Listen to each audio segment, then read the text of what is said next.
Hello प्यारे बच्चों, Deepanshu classes पर आप सभी का हार्दिक स्वागत है। आज हम हिंदी कक्षा 9 गद्य खंड पाठ 7, जिस पाठ का नाम है ठेले पर हिमालय, यानी पाठ 7 जो है आपका, जिस चैप्टर का नाम है पाठ 7 के ठेले पर हिमालय, इसके लेखक हैं हमारे सबके प्यारे धर्मवीर भारती जी। तो आज हम धर्मवीर भारती जी का जीवन परिचय पढ़ेंगे। क्या पढ़ेंगे? तो धर्मवीर भारती जी का जीवन परिचय। अब जीवन परिचय लिखने का क्रम मैं अपने सभी वीडियो में बताता हूँ कि जीवन परिचय लिखने का क्रम है संक्षिप्त जीवन परिचय, उसके बाद जीवन परिचय, फिर प्रमुख रचना।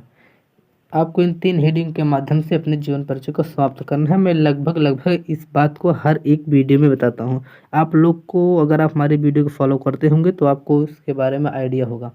चलिए फिर आज हम शुरू करते हैं धर्मवीर भारती जी का जीवन परिचय। धर्मवीर भारती जी के जीवन परिचय की जब आप हेडिंग लगाएंगे तो पहली हेडिंग आपकी होनी चाहिए संक्षिप्त जीवन परिचय।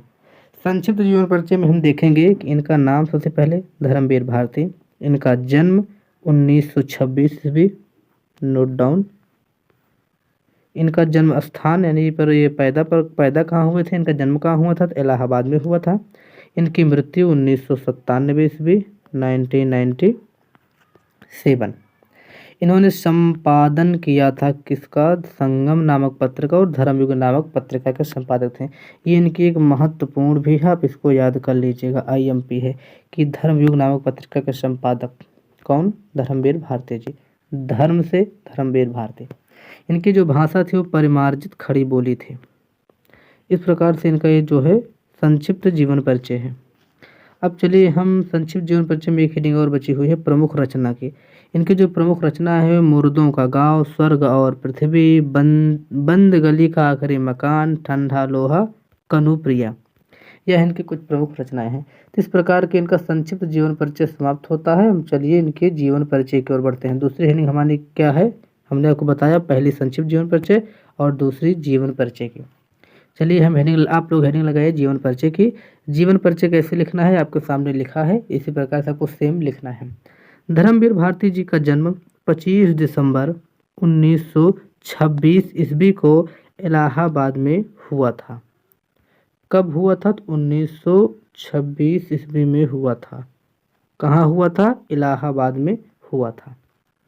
इन्होंने इलाहाबाद विश्वविद्यालय से, यानी इलाहाबाद विश्वविद्यालय से हिंदी विषय में MA और उसके बाद PhD की उपाधि प्रदान की, यानी कि उपाधि ली।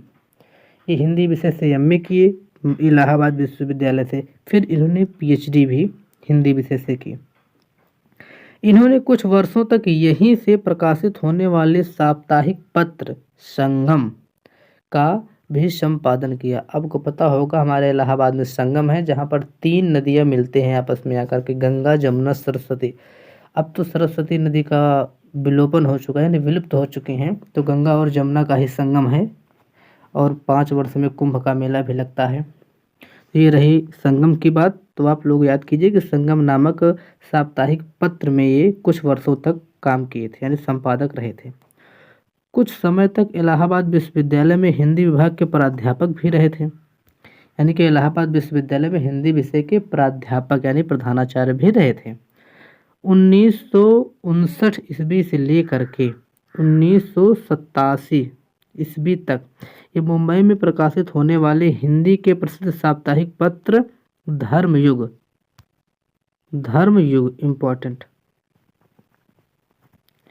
धर्मयुग के संपादक रहे। यानी कि आप लोग यहाँ पर नोट डाउन कीजिए, धर्मयुग कहाँ से प्रकाशित होता था? तो मुंबई से प्रकाशित होता था।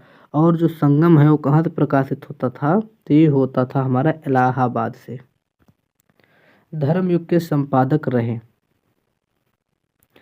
सन 1972 ईस्वी में धर्मवीर भारती जी को पद्मश्री की उपाधि मिली, और सन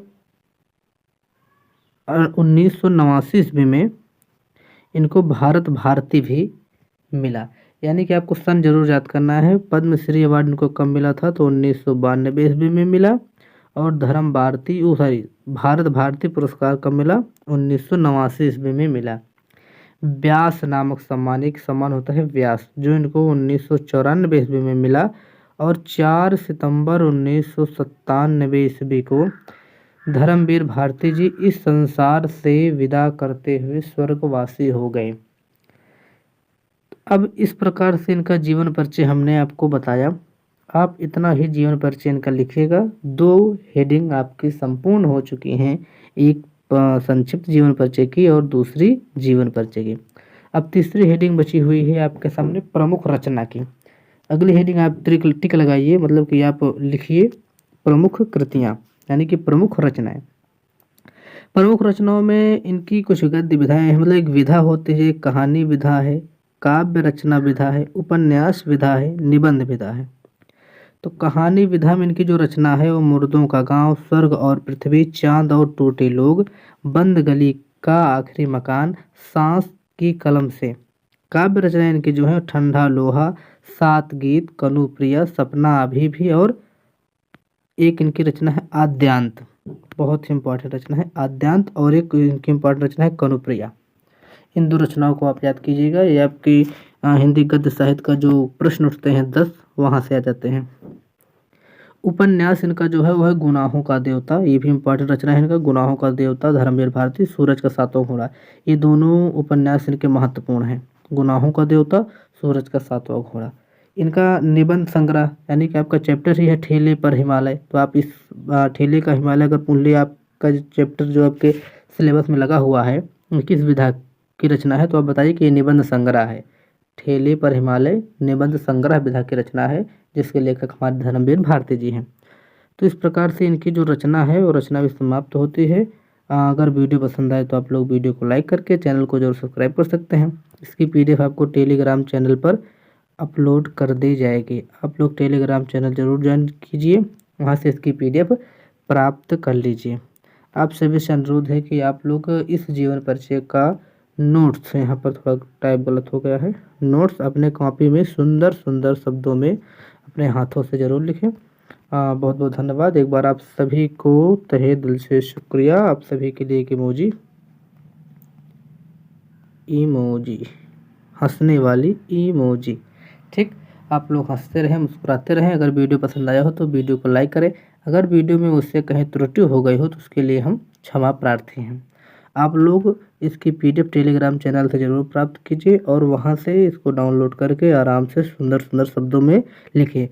आप लोग प्लेलिस्ट में जा कर के चैप्टर नंबर 1 प्रताप नारायण मिश्र से लेकर के धर्मवीर भारती तक, अभी तक मैंने 7 चैप्टर बनाए, सभी की प्लेलिस्ट बनाई है। आप लोग वहाँ पर जा कर के चेकआउट कर सकते हैं और प्लेलिस्ट से अपनी पढ़ाई को पूरा कर सकते हैं। तो आप लोग से भी निवेदन है कि आप लोग जा कर के प्लेलिस्ट ज़रूर चेक करें, प्लेलिस्ट ज़रूर चेक करें। ठीक है, चलिए फिर आप सभी को तहे दिल से शुक्रिया, बहुत बहुत धन्यवाद, आभार।